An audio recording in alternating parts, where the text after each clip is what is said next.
Just check if it's live or chat.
Krishna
Acharya Ashtotra Shri Srimad Srila Abhay Chandranan Bhakti Vedanta Swami Maharaj Srila Prabhupada Ki Jai Ananta Koti Vaishnava Vrinda Ki Jai Nama Acharya Srila Thakur Haridas Ki Jai Prem se kaho Sri Krishna Chaitanya Prabhu Nityananda Shri Advaita Gadadhara Shiva Sadi Gaur Bhakta Vrinda Ki Jai Shri Shri Radha Krishna Gopa Gopinath Sham Kunda Radha Kunda Giri Govardhan Ki Jai Vrindavan Dham Ki Jai Navadvip Mayapur Dham Ki Jai Ganga Devi Ki Jai Bhakti Devi Ki Jai Tulsi Rani Ki Jai Samaveta Bhakta Vrinda Ki Jai Shri Harinama Sankirtana Ki Jai Grantaraj Srimad Bhagavatam Ki Jai ISKCON Vividhi Samsthapak Acharya Srila Prabhupada Ki Jai Go Premanande.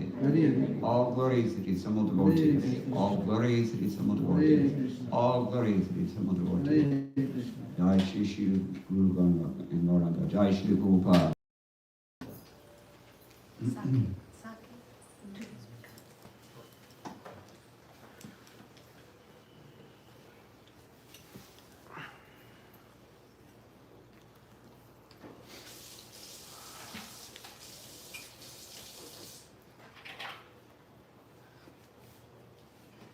Hare Krishna, dear devotees.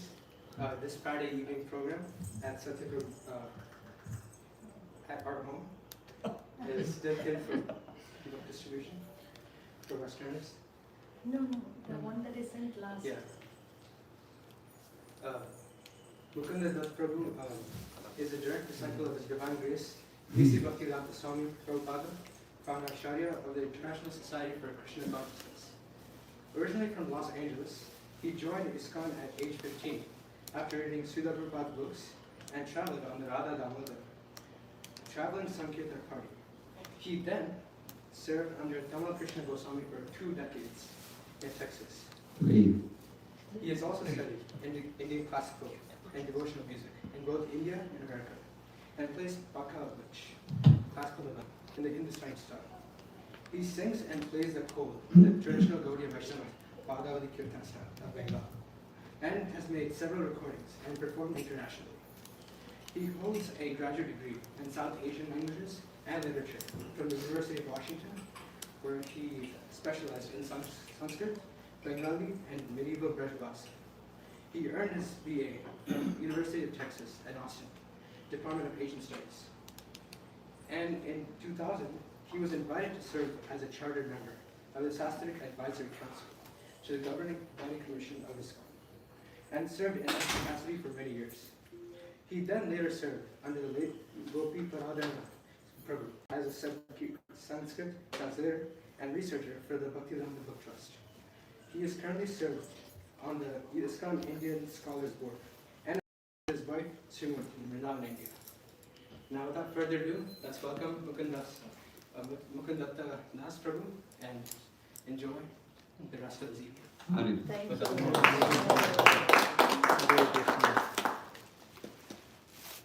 Thank you for coming, and thank you to our hosts, Shyam Sudhakar, for arranging this program and for giving me an opportunity to say a few words about Krishna consciousness.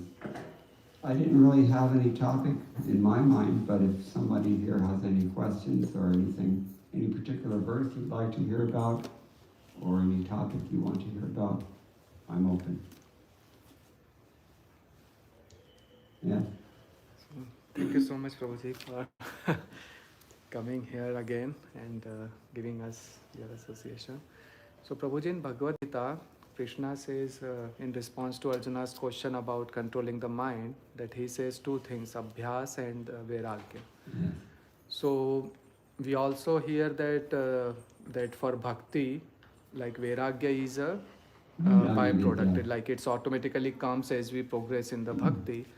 So when Krishna is saying that along with practice, you have to practice, so what is that detachment in that verse? Like, do we need to practice detachment separately, or because that there are 2 different things he's saying that practice. So practice, which I understood is that we have to practice the sadhana, like we have to practice the following the devotional service and the path of bhakti.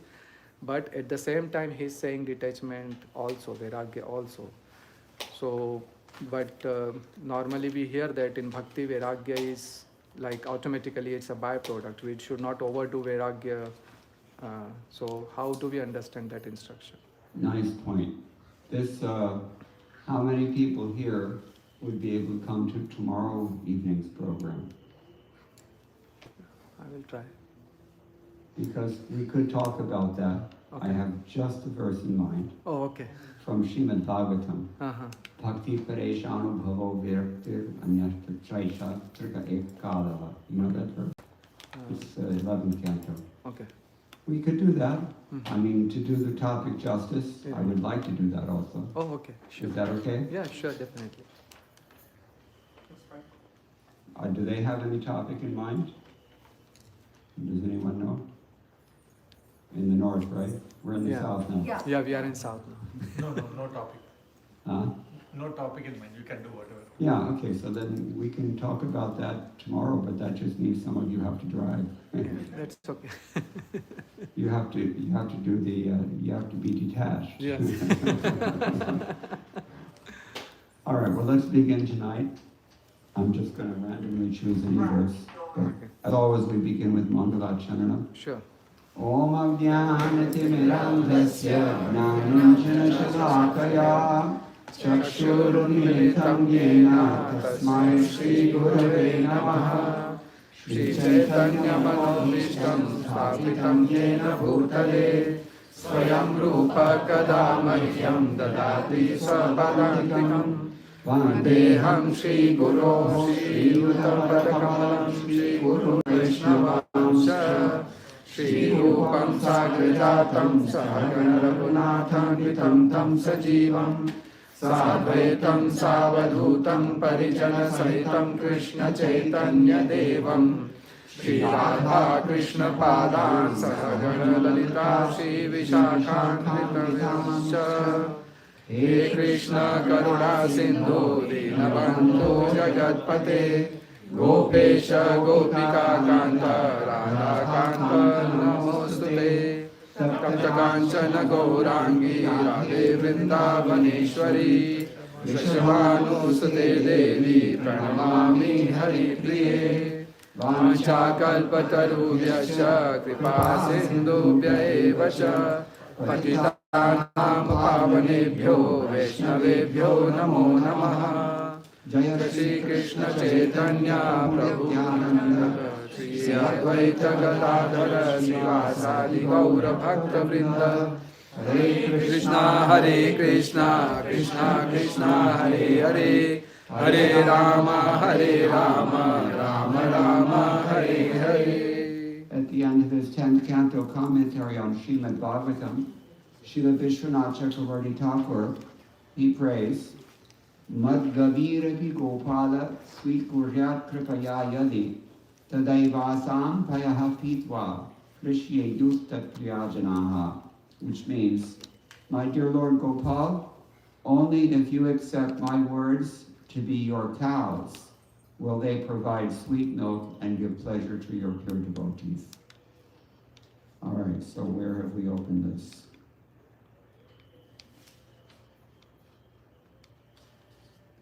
We're on chapter 10, text number 7. Therein, Krishna says, Etam vibhutim yogam cha mama yo vetti tatvataha so vikalpena yogena yujyate natra samshayaha. What does that mean? One who is factually convinced of this opulence and mystic power of mine engages in unalloyed devotional service.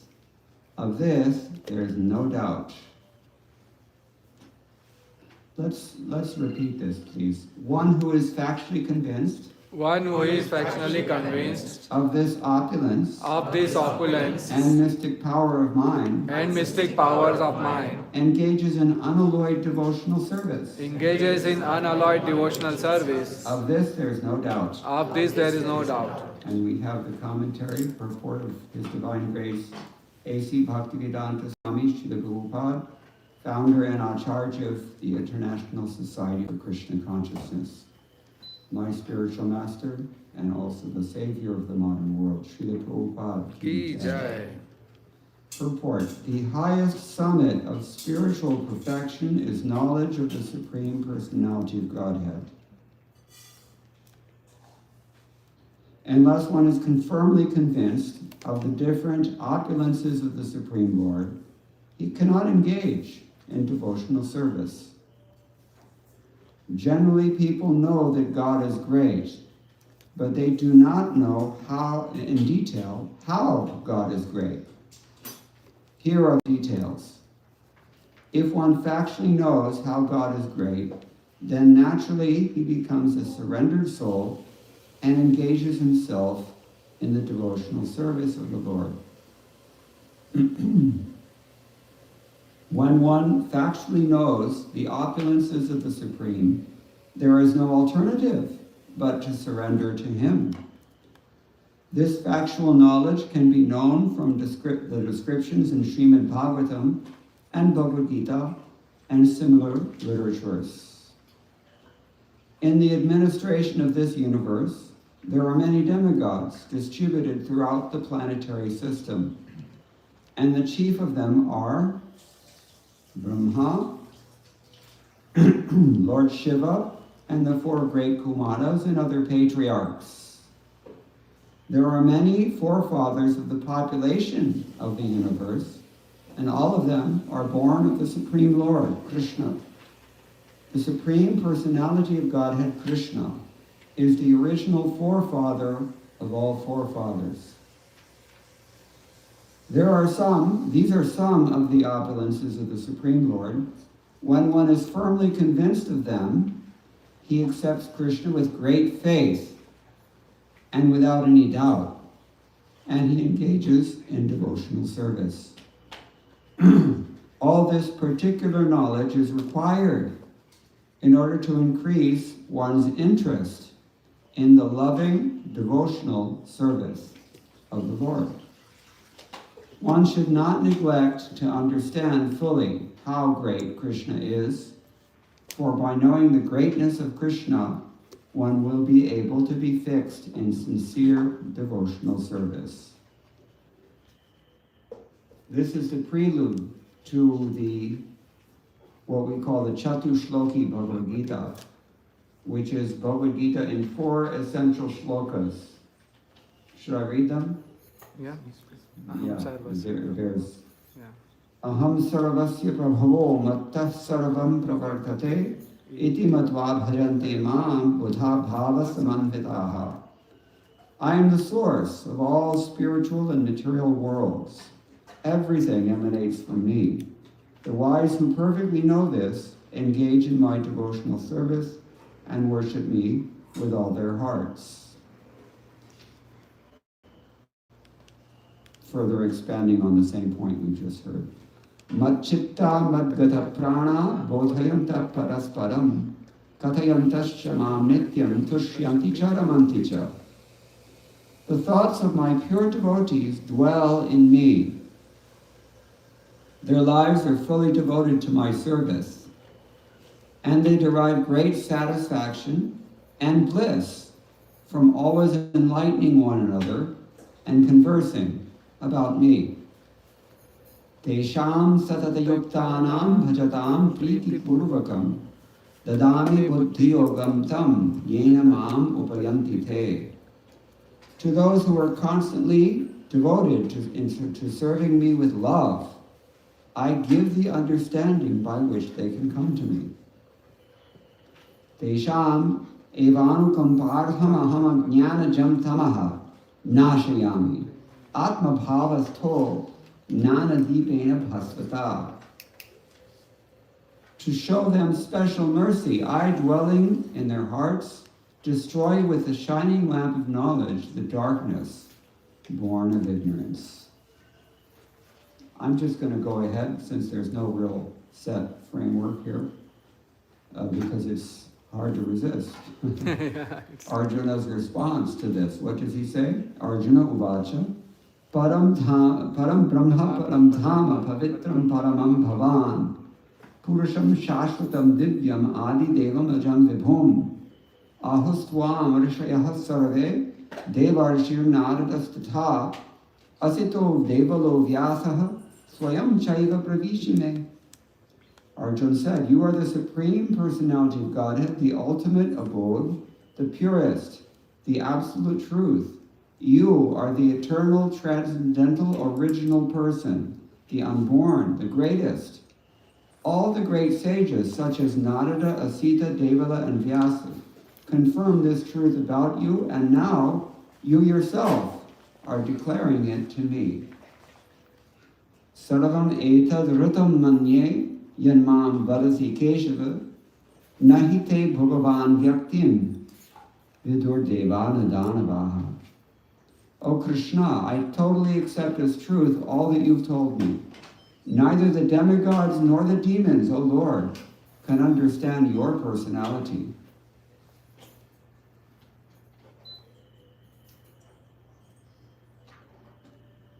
So this is the essence of the Bhagavad Gita, because this Chatushloki Bhagavad Gita, it encapsulates virtually all of the teachings of the Bhagavad Gita.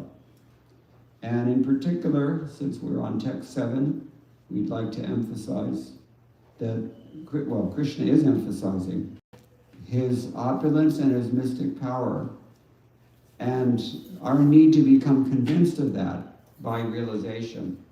Because we tend to think, oh, Krishna, I know Krishna, I know everything. That's the general tendency, because Krishna, when he comes to this world, in fact, he does act like an ordinary cowherd boy. Yeah. Not so difficult to understand. And I live in Vrindavan, and this mentality is rampant.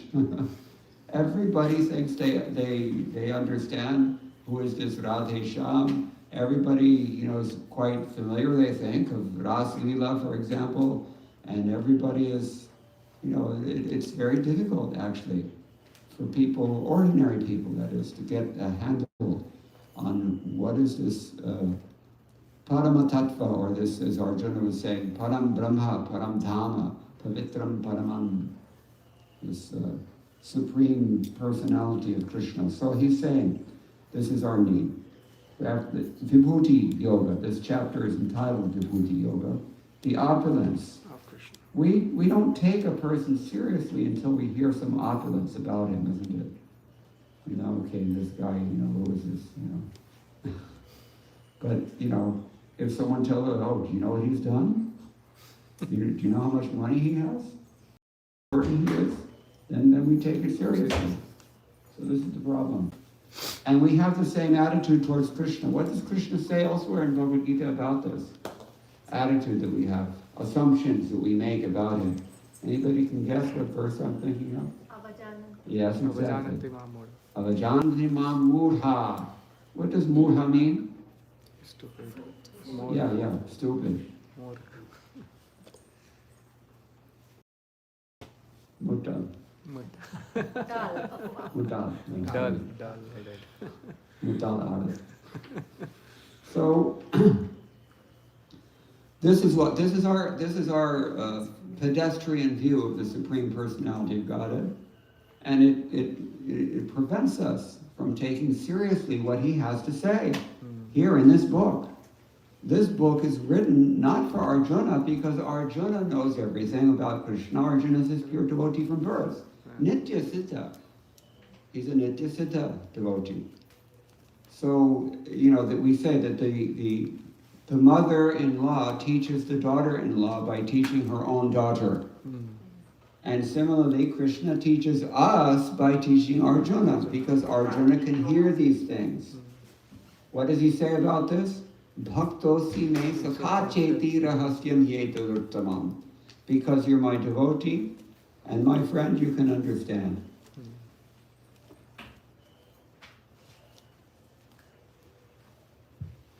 Sometimes familiarity breeds contempt.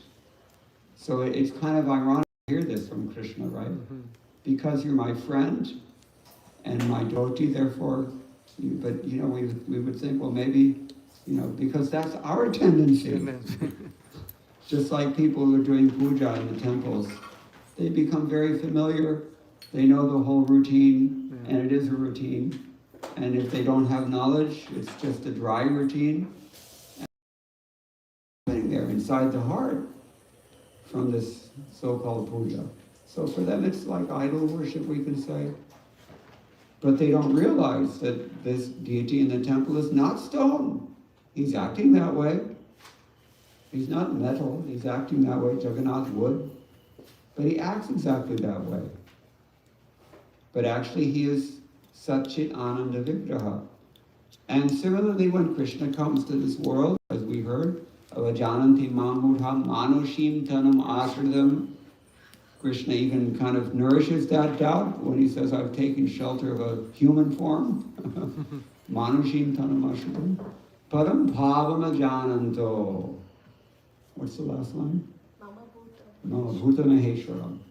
So, this is the problem. And Arjuna says, now, based on what I'm hearing so far, this is 10 chapters into the Gita, most of the way through, or at least a good deal of the way through. And Arjuna says, yeah, I can see this now. Mama, what is that? Param Bhavam. So he says, I can understand this about you. The Param Dhama, Param Brahma, ityadi. So, this is our problem. We take Krishna very cheaply, and therefore we don't see a need for engaging in Krishna service. Until when? Until we die. Yeah, that's how it works. And believe me, at the time of death, virtually everyone freaks out. It's a fact. My mother, bless her heart, I took care of her for the last 4 or 5 years before she passed away from this world. That nearly killed me. But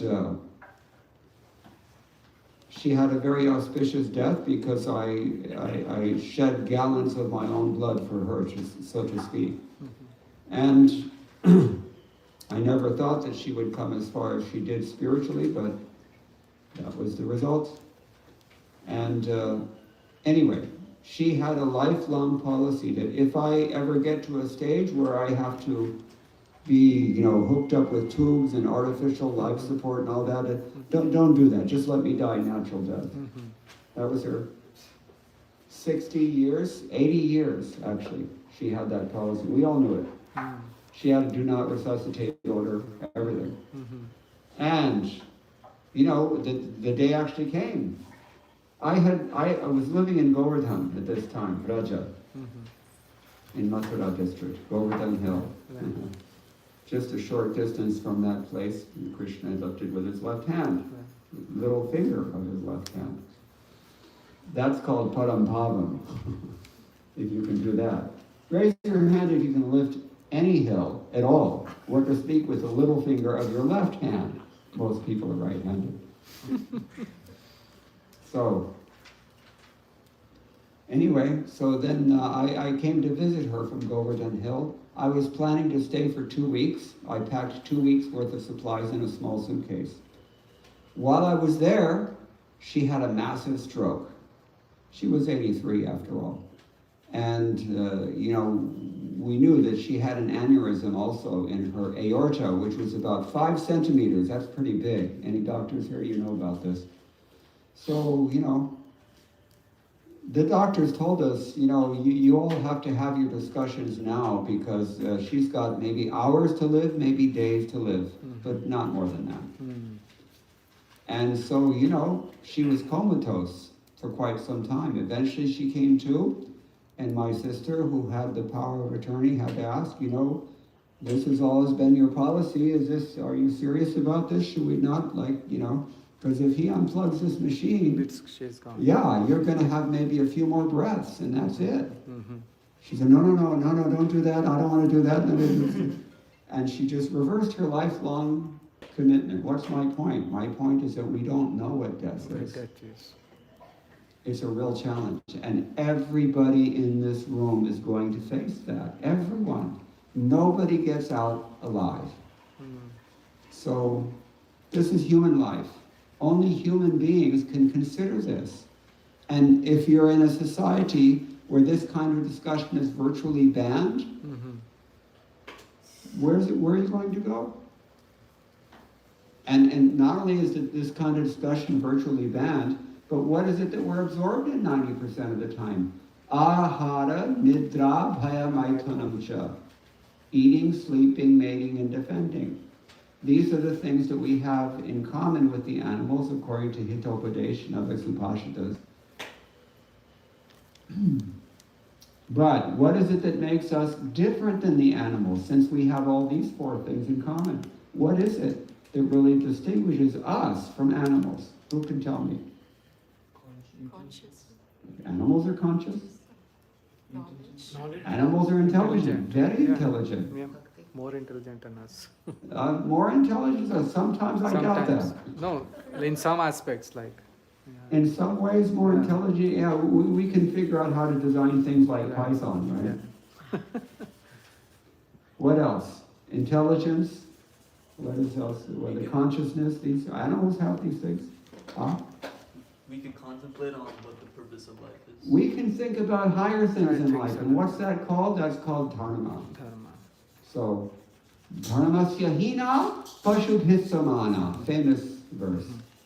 If you don't do that as a human being, if you, well, Prabhupada said it very nicely. He said, the animals are running around on their four legs looking for sex, for food, for sleep, and for fighting. This is what they're doing. And if we're doing the same things on our four wheels, it doesn't really make us that much greater than the animals. Now, if you've concluded that much, then what are you thinking about at the time of death? You'll be thinking about ahara, nidra, bhaya. And if your mind is full of that at the time of death, then where are you going? You're going into a place, into a suitable body where the dharma is no longer required. In chapter 17 of Bhagavad Gita, it's entitled The divisions of Divisions of Faith.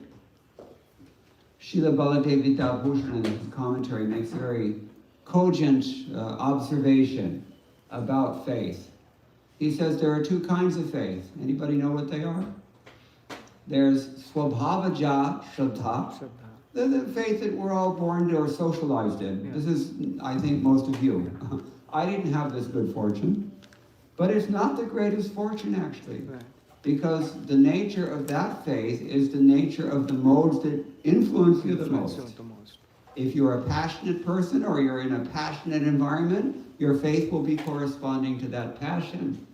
If you're in tamoguna or the environment in your association is tamasic, your faith will be tamasic. What's an example of tamasic shraddha?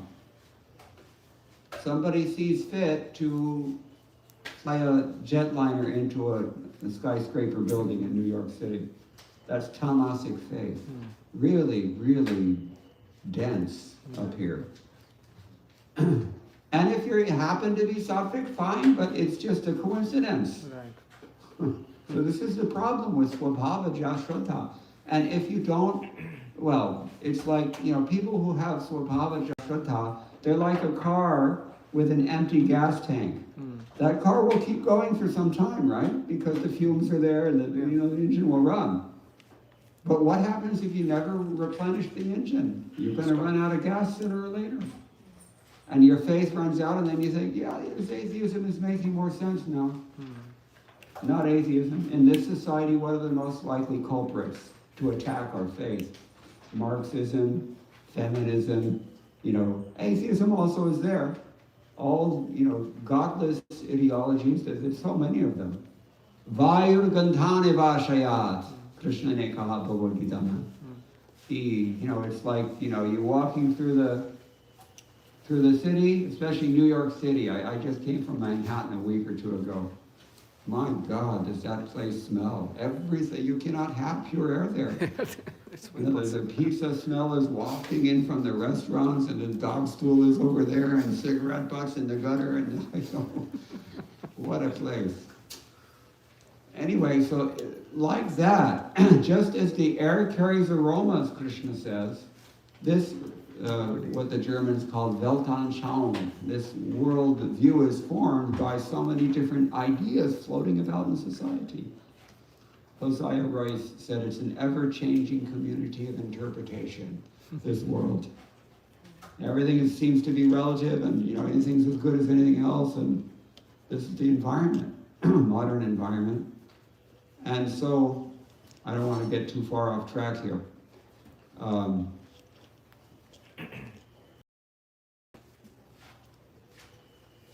Dharma is what really defines a human being, because you can be a 100% bona fide, biologically correct human being, okay? But if you don't have dharma, you're not really a human. What is the word for human in Hindi? Manushya. Iska matlab to kya hai? Manushya. Somebody born of Manu? Or what's another one? Manav. Yeah, somebody coming in that line of Manu, right? So, it's understood that this is dharma. Because the foremost of all the dharma shastras is Manu. Yeah. And even Taittiriya Aranyaka says, whatever Manu speaks, that's medicine. Taittiriya Aranyaka says this, Shruti mantra. So, can't really argue with Manu too much. And therefore Srila Prabhupada doesn't. and wise persons will not do so either. But the point is that if we control these animal propensities, and control means regulate them. You can still eat, no problem. We're all going to eat tonight, right? You can get married, you can have, you can make money, you can do whatever you have to do. Security systems, right? Yeah. Security analyst. Yeah. This is what we call this defense principle, right? Yeah. A very kind of polished form. But it's the same thing. Yeah. Somebody's out to get you, just like the other animals. Tends to be the Chinese Communist Party these days. But that's another matter. I won't say much about that. I'm sure that if I ever went to the People's Republic of China, they would arrest me. And all the geeks in Shenzhen are listening to this lecture also, so they'll get the message. Anyway, Dharnamasya hina pashupi samana. We really don't have much different from the animals, and therefore the next birth will be facilitating our actual desire. If you don't really want dharma, then you don't need it, but that's not what the human life is for. And you may not get one. You may not get a human form. So, therefore, Jaimini begins his Purva Mimamsa Sutra by saying, Atato dharma jignasa. Now is the time to understand what is dharma. Why? Because according to Shankaracharya, assimilation of dharma is the substrate for understanding jnana. That's why you have these chapters on karma yoga in the beginning of Bhagavad Gita, before he even opens the topic of jnana, or yoga, what to speak of yoga. It is a prerequisite. Just like when you go to college, can you take advanced nuclear physics without having passed an algebra course? Not very likely. You have to remove your deficiency, Baba. We all do this. So, human life means you have to execute some austerities. And this comes to your point about Vairagya. Vairagya Vidya Nija Bhakti Yoga. Bhakti Yoga in particular is based on this. Means you cannot have true bhakti unless you see these two characteristics are there. Detachment and knowledge. Why? There's a shibboleth, or a jargon that we find in the Bhaktivedanta purports, Srila Prabhupada's purports, including this one. He talks about transcendental loving service. What does that mean? First of all, it has to be transcendental. Secondly, there has to be some bhav, right? Some love. And third, you're going to do something. Practical components, serving. See? You have to have all of those. Anyone else would have translated the word bhakti as just simple, devotion. Well, what does that mean, actually? Srila Prabhupada has translated these books and commented on them in such a way as to illustrate the actual purport. Purport. Everybody know this word? Yeah, we know it now, but it's not so common word in the English language. It means the real gist of something. Tatparya, we say in Sanskrit and in Hindi. So, Dharmasya hina pashupi samana. Have to have dharma. If you have dharma, then you can actually begin to understand something about who am I. That's why the Vedanta Sutra begins with which? Atato Brahmajigya. Okay, now you've graduated from the school of humanity. You're a bona fide, dharmically correct human being, not just biologically correct human being. And so let's talk about Brahma. Let's talk about what is absolute truth. That is the topic of Vedanta Sutra. In other words, Gyan. Therefore, the Upanishads are generally called the Jnana Kanda, and Vedanta Sutra encapsulates their essence. Now, this is where it gets really interesting, because Vedanta Sutra can, it's very kind of pithy little sutras, and it's easy to misunderstand them, because you really do need a commentary. What is that commentary on Vedanta Sutra? Well, every major acharya is expected to write his own commentary. Ramanujacharya has given his Sri Bhashya. Madhvacharya has given his Dvaita Bhashya, right? Other acharyas are giving their various bhashyas. Gaudiya Vaishnavas, do we have a bhashya on the Vedanta Sutra? Well, eventually he made one, but that was only in the 17th century, 18th century he made. Why? Because it's understood that Vyasadeva compiled the Srimad Bhagavatam itself as his own commentary on the Vedanta Sutra. Who put together Vedanta Sutra? Vyasadeva. And Vyasadeva commented on the Vedanta Sutra in the form of Srimad Bhagavatam, and it's in the very first verse. Janmadyasya yotaha. What is the first one in the Vedanta Sutra? Anybody know? It's the same thing. It's the same thing. Just he wants to make sure that it's clear to us. We're talking about Vedanta. More specifically, we're talking about Bhakti Vedanta. So this bhakti is not such a cheap thing. Although we make it cheap. Actually, we should not make it cheap, but people make it cheap. And especially in India, and I'm sorry to say, in Vrindavan also, I know because I live there.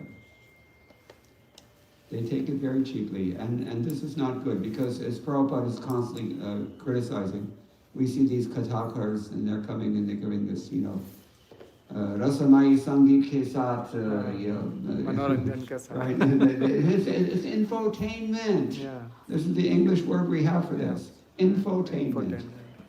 There has to be a strong element of entertainment there. Otherwise people, and the speaker, what's he interested in? Mainly he wants some dakshina. And the people, what are they coming for? They want an emotional catharsis. Yeah. They want to hear all about the Leela and feel like when we go to a movie, We feel good. People cry at movies also. So they cry when they go to the katha, but that's not really spiritual realization most of the time. Well, how do you know that? No vairagya. No change. They go home and they do the same nonsense that they were doing before they came to the katha. Krishnai effect. So, this is the problem. All right, so therefore Krishna is speaking these things in this chapter, and he's emphasizing here the importance that we first of all understand who he is.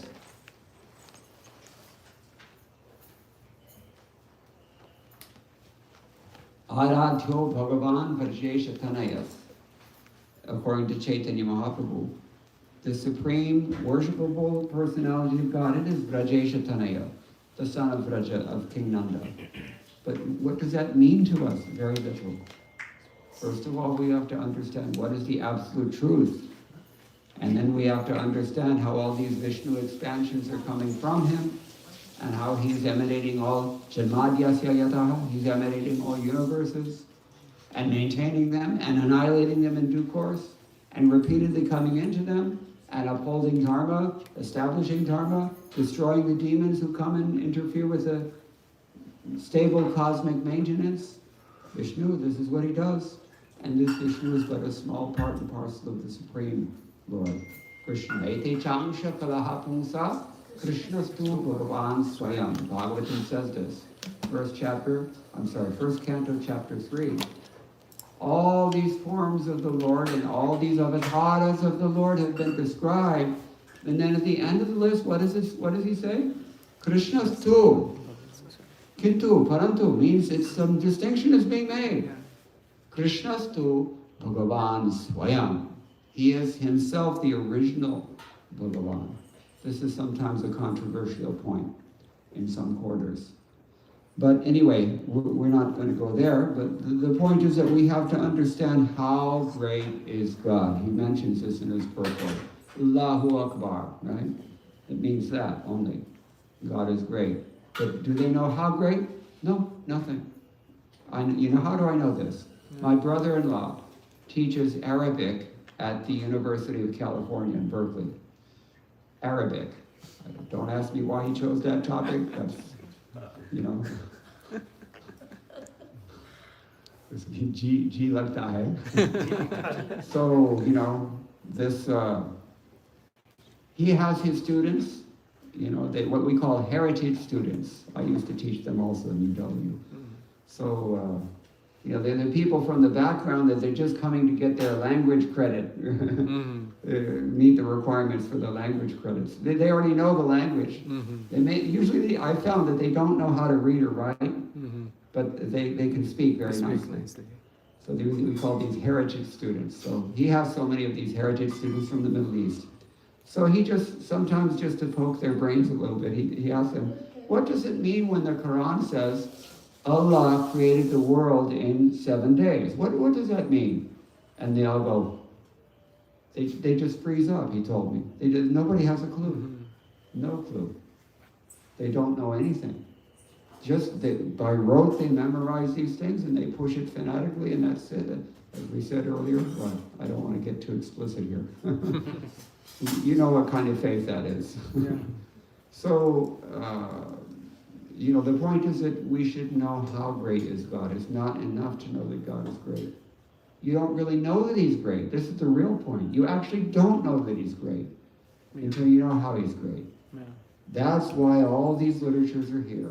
Bhagavad Gita, he speaks at some length about this. It's even more elaborately developed in Srimad Bhagavatam. My God, 18,000 shlokas, 12 skandhas. And all different topics are described because that's what it means to be a Buddha. So, this is a great science, actually, and it is scientific. What is the definition of science?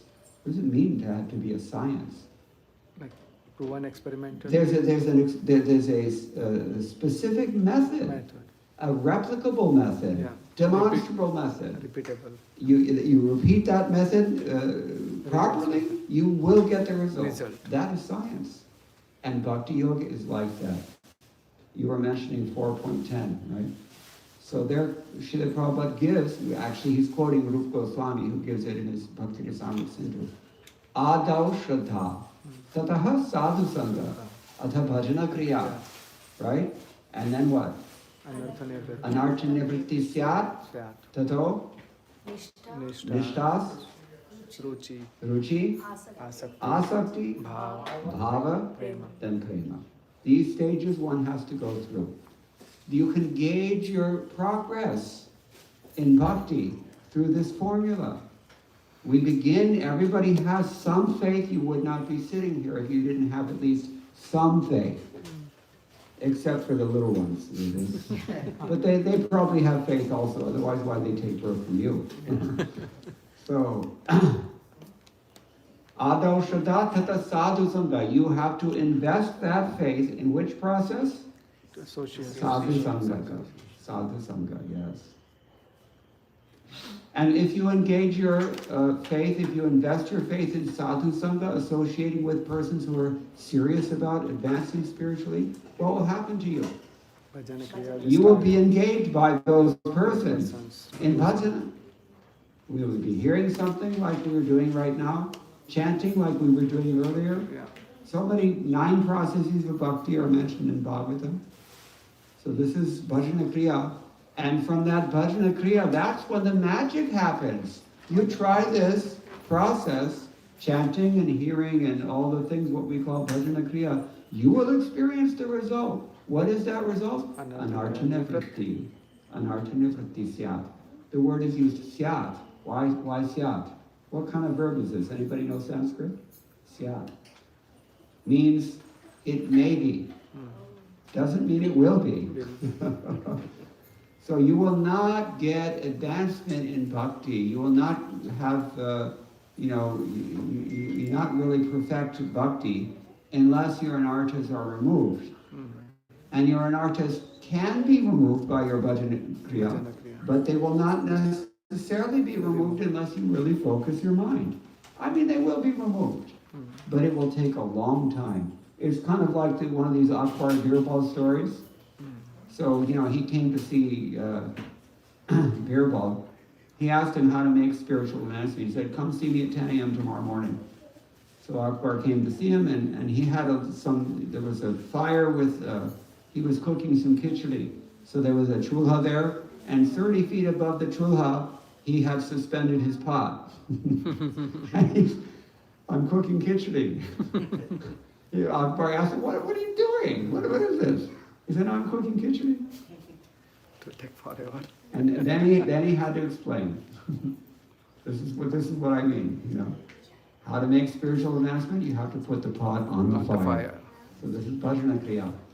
And then anartha nivritti syat. When anartha nivritti happens, what do you get next? First of all, you become stable. The pot, it starts to cook, actually cook. That's nishtha. And then after nishtha, what happens? Okay, let's just wait for everybody to finish. Okay. What happens after that? You missed it. Yeah, ruchi upajaya. You get ruchi. You get a real taste. Why are we here if we don't have some taste for spiritual life? We all have some taste, right? Yeah. But this is not considered the real taste. The real taste comes only when these anarthas are cleansed out of our hearts. What kind of anarthas? Sorry to say, I mean, in this crowd, I think we're all pretty good, but, meat eating, intoxication, illicit sex, gambling, these things are like pouring water on a fire. You can't get off the ground that way. So this is anartha nivritti hona padega. And uske baad, ruchi upajay, and after ruchi, what happens? When you get the real ruchi, not just the introductory ruchi, not just the preliminary, what they call teasers, right? When these movies come out, no? It's called a teaser, or an appetizer, we can say. That's the initial ruchi that we have. But actual mature ruchi comes when we're purified. And what is the almost inescapable result when you have this kind of ruchi, really deep ruchi? What happens then? Next stage? No, not bhava. Asakti. You get attached to that. You cannot live without it. That is what Krishna means here in this seed verses we read already, when he says, Matchit, matchitta, madgata prana. Madgata prana. In the beginning of Bhagavad Gita, he's describing Duryodhana. He's describing all of his people, right? All of his supporters. What did he say? They are ready to leave They have already given up their lives to me. Chapta jivataha. They've given their lives to me.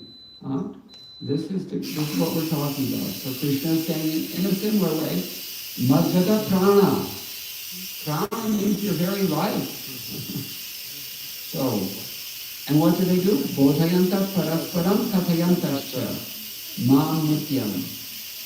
Always talking about me, sharing their realizations about me, hearing about me, etc. Now, the last line is very interesting. You know this one? What is the significance? Why does you seem to be redundant, no? Tushanti charamanti cha, the same thing, no? Not the same thing.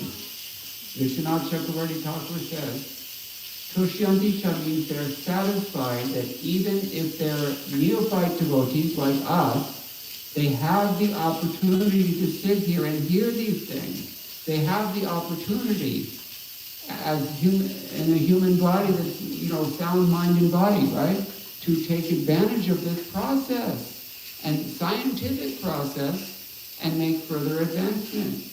They're very satisfied to have that opportunity because Believe me, if you take birth in Pyongyang, you're not going to have this opportunity, my friend.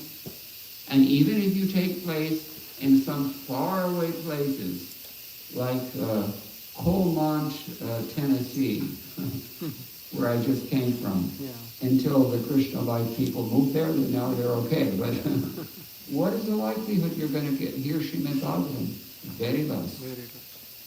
So count your blessings. Be grateful that you have this opportunity. You're born in India. And what does Mahaprabhu say? Bharata bhumite hoido, manusya janma jar, janma shartha kori karo parabhata. The thing in the beginning we should be concerned with, janma sartha kari. First of all, you assimilate this, you really get it, hardwired, so to speak. And then you're in a position that you can actually do something for anyone else. So this is asakti, madgata prana. They cannot live without chanting Krishna's name. They cannot live without worshipping him. And from that asakti, what happens? Bhava. Bhava. Bhava is like the dawn of prema, full-fledged prema, love of God. This is scientific. That's the whole point we're making. To know, first it begins with having some faith, investing in this process. Automatically through this process of bhakti, you will gain that knowledge. This is the same topic. Agar vairagya ho. To jnana zarur, jnana ho jayega. And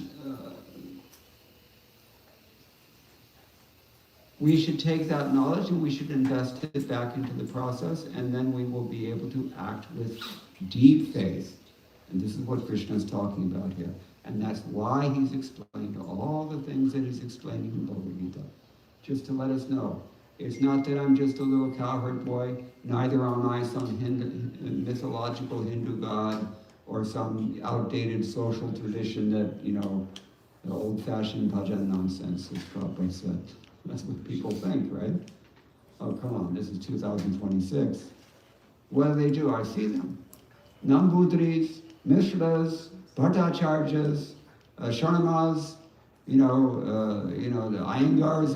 The first place they had when they come to the United States, Las Vegas. Yes, and they drown themselves in as many anarchas as they can, breaking every rule. This is the problem. So that's like, you've got a slow fire burning from your Swabhavaja Shraddha, then let's go to Las Vegas and just dump a gallon of water on top of it and see what happens. No wonder. Then they realize that actually I'm gay, or actually, I want to get a divorce, or it's craziness. Or they become atheists, as we said. All right, so anyway, knowledge hona chahiye. Real knowledge. And you get that mainly by hearing. And that's why one verse Srila Prabhupada spoke more than any other verse in Bhagavad Gita. What is it? 7.1. Mayasaktamana partha. Same thing. Asaktamana. If you want your mind attached to me, yogam, yunjan, and you want to be engaged in yoga with me, asamshayam samagrama, if you want to know everything about me and without any doubt, yatha jnasasi tatrino. Bas, tatrino. You understand this? Hear from. Sunlo, bas. Sona. So this is the important thing about Gita. Everything begins with hearing. We're asleep.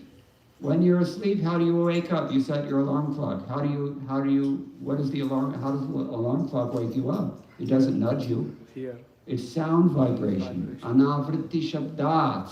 We're awakened through sound. And this is the sound that awakens us. Bhagavad Gita, Krishna's holy name, Krishna Katha. These are the things. So we just practice this bhakti process, very simple process. And gradually we will go through these stages that we've already described. And for the full knowledge of Krishna, we will have no doubt, and we will engage in nishtha bhakti, as we described. Okay, I'm going to stop here, but if anybody has any questions or any comments, you can discuss further. Yes. So, I don't remember your name. me? Vamshidhari Gopal Das. Vamshidhari Gopal, yeah, I remember it now. Okay. So, Prabhuji, you mentioned two types of Shraddha. So, first one you said Swabhavjani Shraddha. What was the second? Like Shastrajaya. Shastraja Shraddha. Yeah, Shastrajanya. He calls it Shastrajanya. Okay. And yeah, I should dilate on that. Thank you. Yeah. That kind of faith that is always of the nature of sattva guna only, exclusively sattvic faith. Right. But where does it come from? It only comes through satsanga. Sitting with devotees, opening the Bhagavad Gita, hearing, trying to study, trying to understand, making an effort. It's like you have to open up your gas tank and you have to pull out the thing and you have to fill it up and you have to pay a little bit, and this is bhakti. But if you don't do anything, then, you may end up as an animal, or you may end up as, somebody in Watts. Everybody know where Watts is? I'm from Los Angeles, South Central Los Angeles. Even the police don't go there. You know why? Because all the gang members are better armed than the police. The gang members have submachine guns. Yeah, for sure. They do it. It's illegal, but they're there. So, or you can, you use it or lose it, simply put. Use it or lose it. This window of opportunity that we call human life doesn't last forever, my friends. Few decades, practically. What does Kabir Das say? When you're just a little child from birth, pancha barasaka bhola bhala, just foolishness, right? Just foolishness. You waste your whole time there. When you're tarana, who are you attached to? Tarani, yes, that's Shankaracharya. That's a big bewilderment in itself. And many people never get over it, right? And when you're vridha, then you have so many chintas, you have anxieties. I guess that verse is proof that chinta means anxiety in Sanskrit either. Normally we don't use it in that sense in Sanskrit. Hindi mein is like that, for sure. I saw on a wall in Vrindavan somebody had written, how many people understand Hindi here? Raise your hands. A lot of South Indians. Okay, everybody knows. Telugu, right? Hyderabad people, they always know Hindi. So, on the wall it was written, Chinta mat kara, chintana kijiye. This is Krishna conscious. So, yeah, in old age, we're just absorbed in our failing bodies and minds, everything disintegrating while you're still inside of it.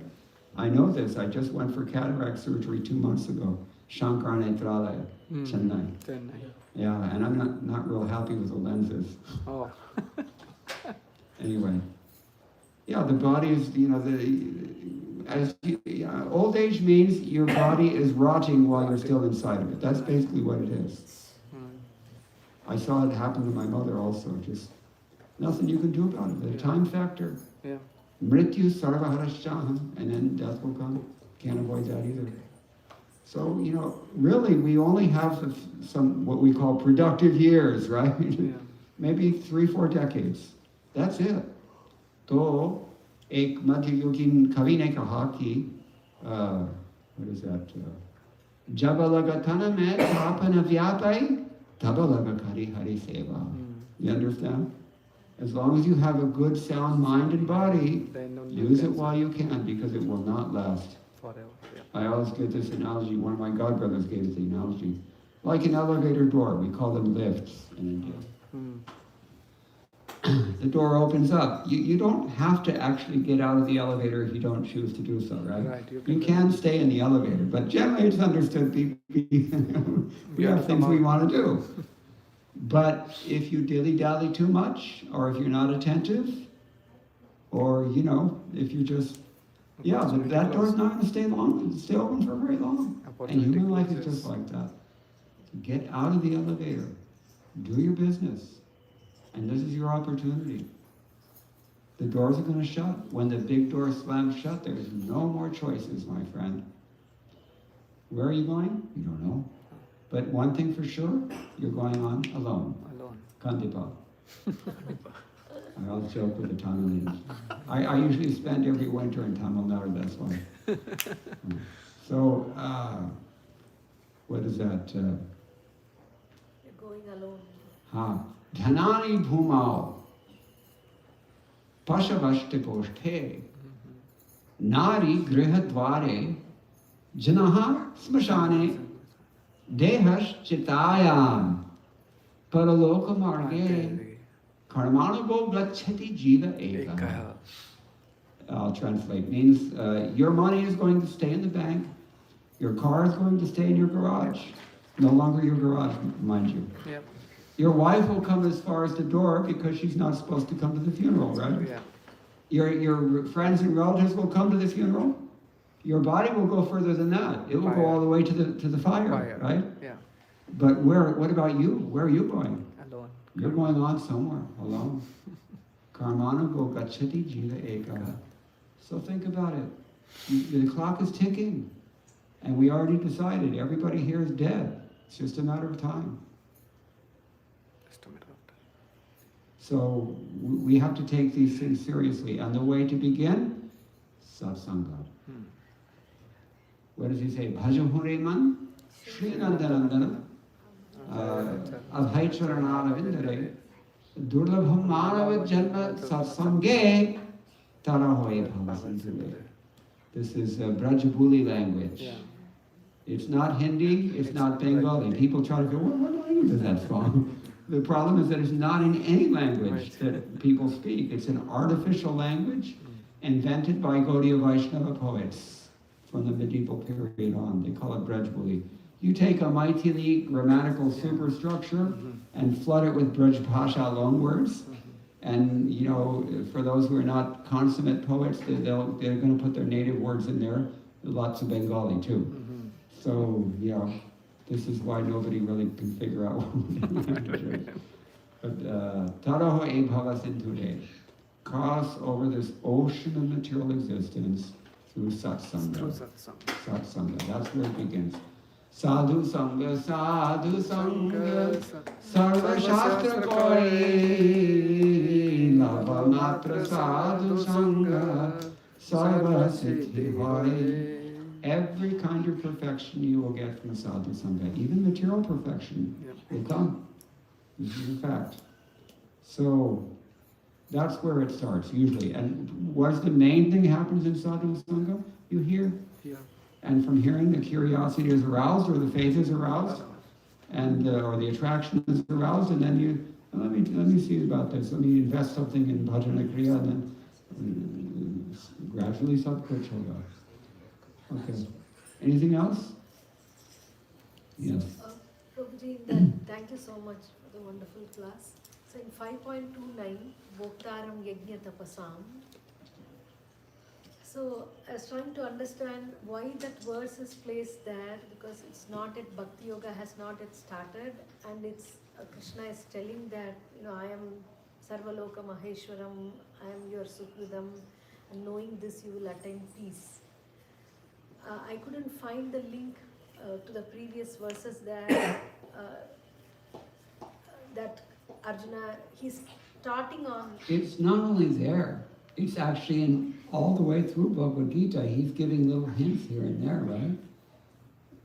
I can't say. I mean, if I were to check all the commentaries, I could maybe give a more educated answer, but you know, he's implying bhakti all the way through, all the way from the early chapters, even before chapter 5. So, you know, he's got a purpose. Whenever you talk to any great personality, they always have a purpose. You have to know this. They don't talk any nonsense. It's like when you go to see the spiritual master, right? Something's going to happen, you know. So Krishna, he's got a mission to fulfill in this world, and he has to speak this Bhagavad Gita. He's got some points that he wants to make, and some of them are so eloquent, like that verse, you know. Bhoktaram yajna tapasam. Prabhupada calls this the peace formula.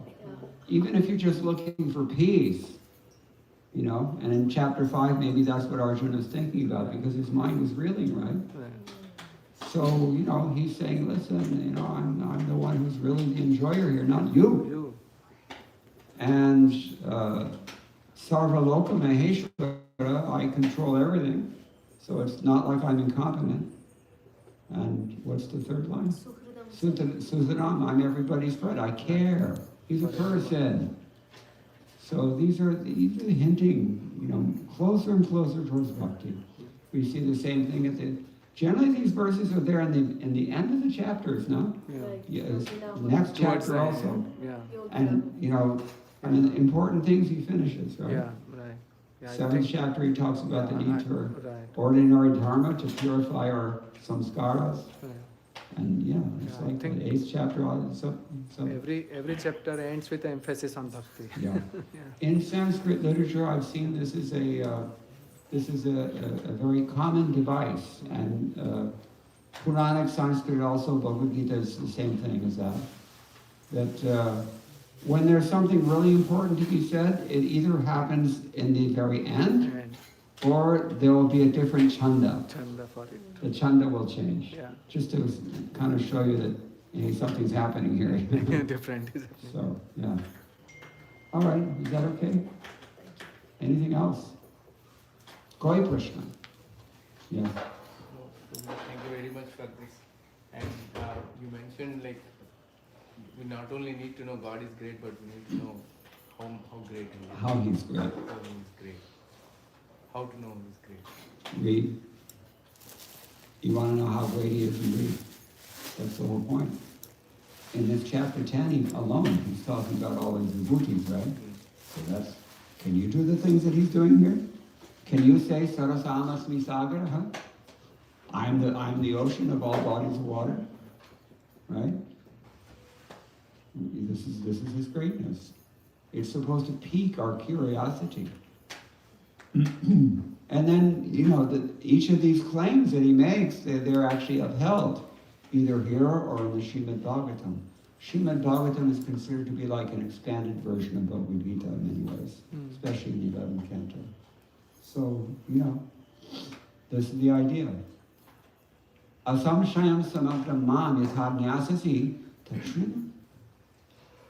This is the one verse that Prabhupada spoke on more than any other verse, because it's the essential verse that we have to. You have to understand. If you don't get that idea that it's important to hear, you're not going anywhere. So, how great is God? You hear. This is what it's here in Bhagavad Gita throughout. Anything else? I mean, we can't summarize God's greatness in one evening, even. Right. In several lifetimes we can't do We it. can't do it. Yeah. But, the literature is there. Take advantage.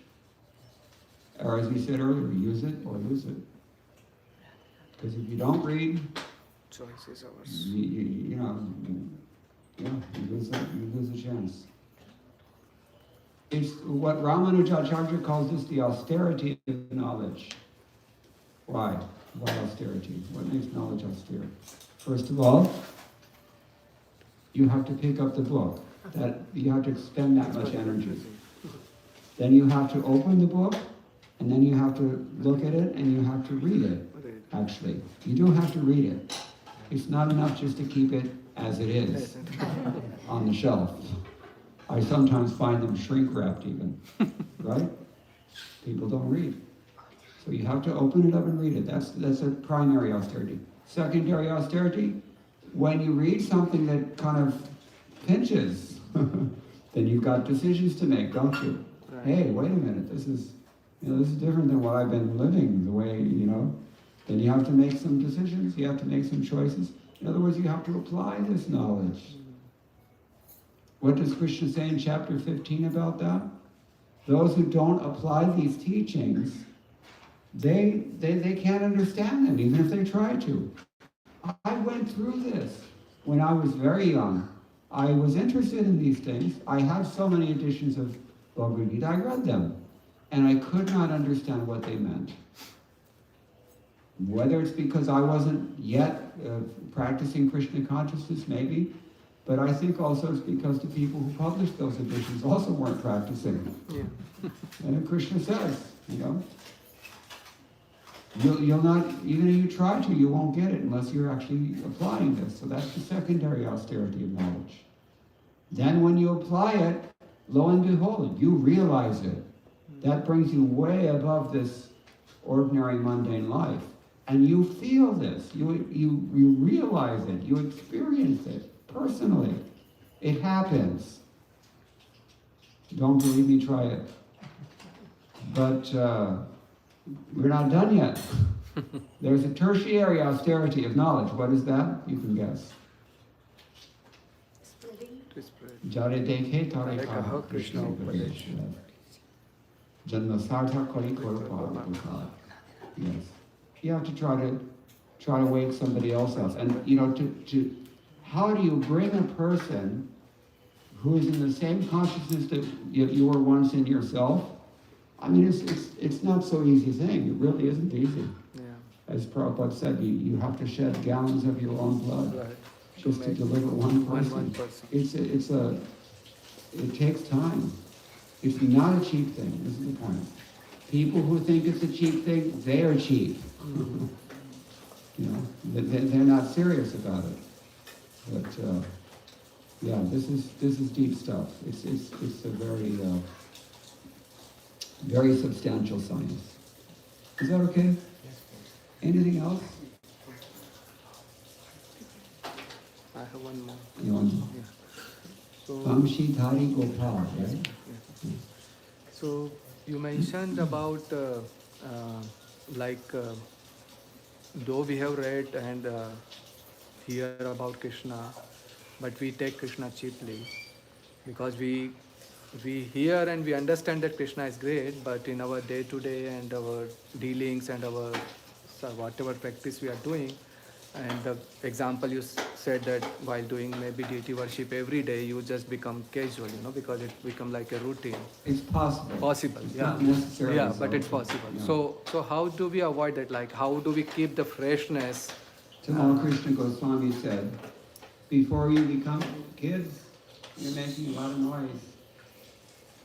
Tamal Krishna Goswami said, before you become Krishna conscious, You have to be first conscious. you have to become conscious. What you are doing. That means sattva guna, actually, because what is the primary characteristic of sattva guna?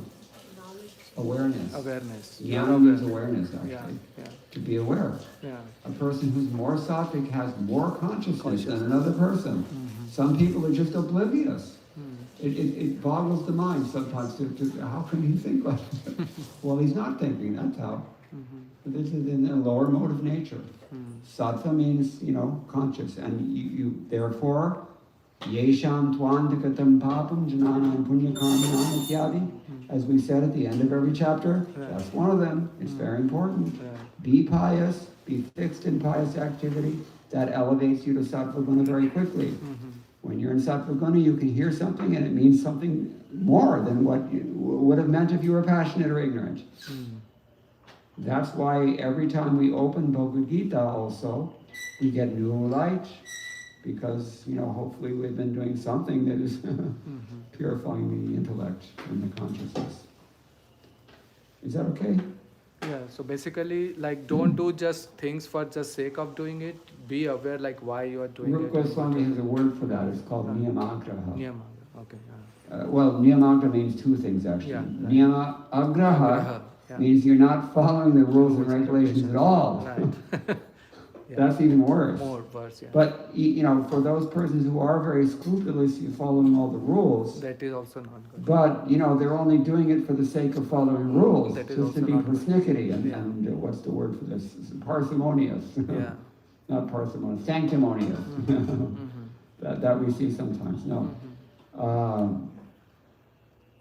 Yeah, you have to, he says you have to, Prabhupada translates, you have to follow the rules and regulations for the purpose of spiritual advancement. What am I getting out of this? That requires introspection. It actually demands introspection of ourselves. And that's, you know, that's part of the work. Or as you said earlier, it's part of the detachment, part of the vairagya. You have to be ready to do that. And it's not so comfortable always. Yeah. That's why people, it's like, you know, I don't want to go there. They'd rather just come on Sunday and put $1.25 in the hundi and go home and continue with their material life. That's what happens. Okay? Niyamagraha, yeah. Anything else? Yeah. I knew you were going to raise your hand. Yeah, thank you very much. What's your name again? Revati Kasi. So I have a question about the application. As you mentioned, like in Satsanga, Bhajana Kriya happens. In Bhajana Kriya, we have Anant Nivriti happens. So my question is like, we are hearing, we are associating with the devotees. When it comes to applying knowledge, does it happens automatically, or how much we should endeavor? Like, That's kind of related to his question, isn't it?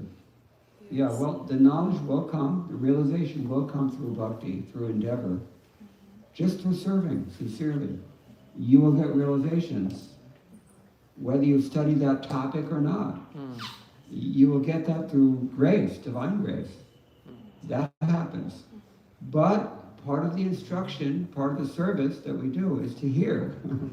So that we also have to do.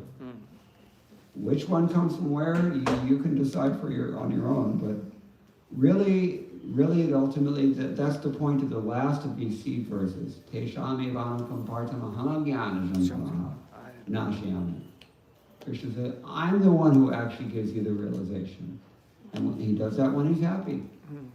In the Bhagavatam, it's also said, when he sees that we're eager to hear sincerely and actually for the purpose of actually bettering ourselves and making advancement and surrendering unto his lotus feet. When he sees that, then he blesses us. That's where the knowledge comes from. And it's not just gyan, it's not just data at that point, or awareness. It's realization.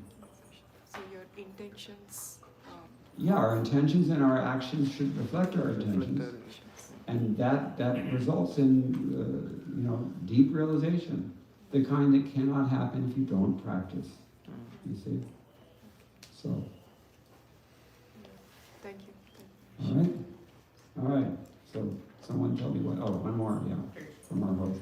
So I was just thinking about contemplating about this Varnashrama system. Krishna has told that he's available for any person, like is it a Vaishnava? Yes. Vaishya, Sudra or anything. Right. So Sthani Sthita. Yeah, so if he is available and anybody can realize Krishna, how does Varnashrama system is helping to realize Krishna? Because Prabhupada also emphasizing we have to re-establish Varnashrama. Yeah. No, it's helping because everybody has to be fixed in their duty, like we said about the microphone, right? The microphone only wants to point in a certain direction, so you kind of have to work with it, right? Okay. You're going to have a problem if you try to make the microphone go where it doesn't want to go. People are like that. So, Shudra, if you try to make him into a Brahmin, it's chaos. A Brahmin, if you engage him as a Shudra, equal chaos, right? Everybody, here's the verse. Sway swayadhikare yanishta sa guna parikirtitaha. Krishna tells Uddhava. Everybody has to be engaged according to his own adhikar, his swadhikara. Then he'll be maximum productive, he'll also be maximum satisfied. If you don't follow that principle, you can have a society go on, it will go on, but it will be a chaotic society like the one we're living in. And this is why Prabhupada told us to implement Varnashram Dharma. Just means follow it, that's all. And, because if you don't do that, he saw. Sometimes his own disciples, because of the association, they found it hard to chant their rounds, they couldn't keep their vows, they couldn't stay faithful in their marriages, they couldn't, we find that, people, this is because they're not properly engaged in a way that satisfies and fully engages them. Full engagement requires that you be engaged in the work for which you're naturally suited. Otherwise, you will not fully engage. It's counter to one's nature, right? That's the importance of Varnashram. It's not that a Shudra has to become a Brahmin or anything else like that. No. Everybody in his own station is fine. So anybody taking Maha Mantra for purification, basically, irrespective of which Varnashrama he is. Yeah, that's right. Kiva Vipra, Kiva Nyasi, Shudra Kenenai, Ityadi. So, the thing is that the benefit is for us only. It also helps to organize society, what Krishna calls Loka Sangraha, social solidarity. That's very necessary because you will have a chaotic society otherwise. But if everybody knows their place and everybody's happy and everything goes on smoothly, as smoothly as possible at least. It's never perfect in this world, that's given, but the best system is a natural one. Yeah. Don't try to do something unnatural, it never works. That's the problem I always like to bash communism.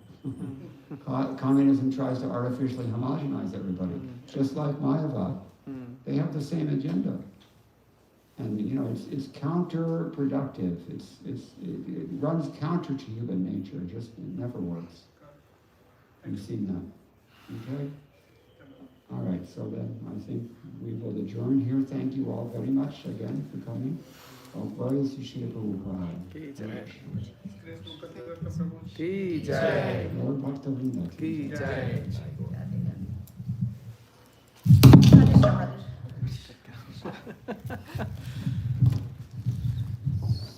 Yeah, stop. Stop. Yeah, you can thank Prabhuji and tomorrow. Thank you, Prabhu, for that illuminating lecture. We vouch